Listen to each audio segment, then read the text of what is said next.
Welcome back to another episode of the Sports Den. I'm Daniel. In today's episode, I'm talking about DeSean Jackson's anti-Semitic post, why it's a bad look, and why it doesn't help the ongoing push for equality and social justice. DeSean Jackson was in the news this week because he posted some anti-Semitic messages on social media, one of them a false quote attributed to Adolf Hitler. Jackson has apologized for those offensive and prejudiced and bigoted comments on social media, and he's also spent some time with a Holocaust survivor and even documented it on social media. DeSean Jackson, the former NBA player, earlier this week co-signed with DeSean Jackson, was saying to some degree, with DeSean Jackson saying that DeSean Jackson was only speaking the truth and that he wasn't in the wrong. DeSean Jackson has since tried to walk back his comments to some degree, but again, even when he said DeSean Jackson, DeSean Jackson were both deemed offensive to the Jewish community, and it's a bad look for both of them, and disparaging another group of people to bolster and uplift the Black Lives Matter movement or black people in this country, given the unrest we're having right now, is a disservice and a distraction for what we should be doing. And hopefully DeSean Jackson and DeSean Jackson educate themselves and really try to be more sensitive to the plight of not only Jewish people, but all people in this country. Because Jewish people suffered and were oppressed in this country as well. And given what happened with Jewish people at the hands of Adolf Hitler, with the Holocaust and other atrocities committed, it's just a bad look and something you can never say no matter what point you're trying to make. The Philadelphia Eagles disciplined DeSean Jackson with a fine for conduct detrimental to the team.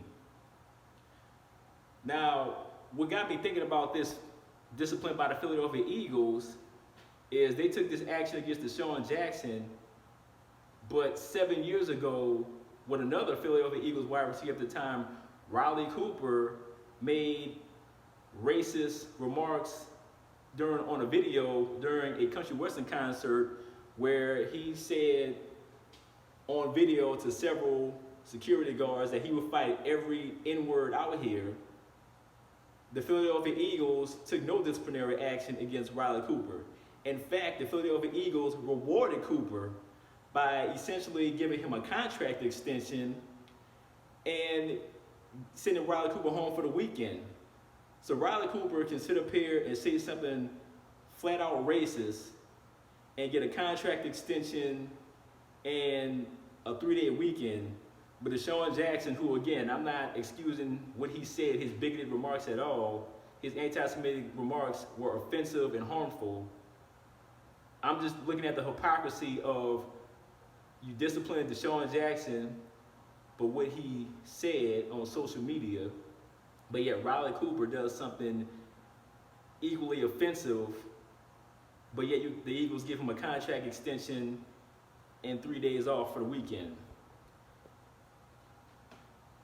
DeSean Jackson should have faced discipline, but I think given his ignorance, which I'm not excusing because he should better educate himself on what information he's accessing, I think that for DeSean Jackson, it's a learning experience. I also think that public ridicule can be just as much of a disciplinary tool than actually taking money out of his pocket. And hopefully DeSean Jackson and DeSean Jackson and others who want to make a point to uplift social equality, justice initiatives, and the Black Lives Matter movement won't do it at the hands of belittling another race or group of people. But I want to hear from you guys out there. Obviously, DeSean Jackson's comments were offensive and harmful, but do you have an issue with the punishment that the Eagles gave him, considering that they didn't do anything to Riley Cooper back in 2013? I always value your guys' opinion out there. Leave your comments below. Let me know what you think. We'll do it again, and I'm out.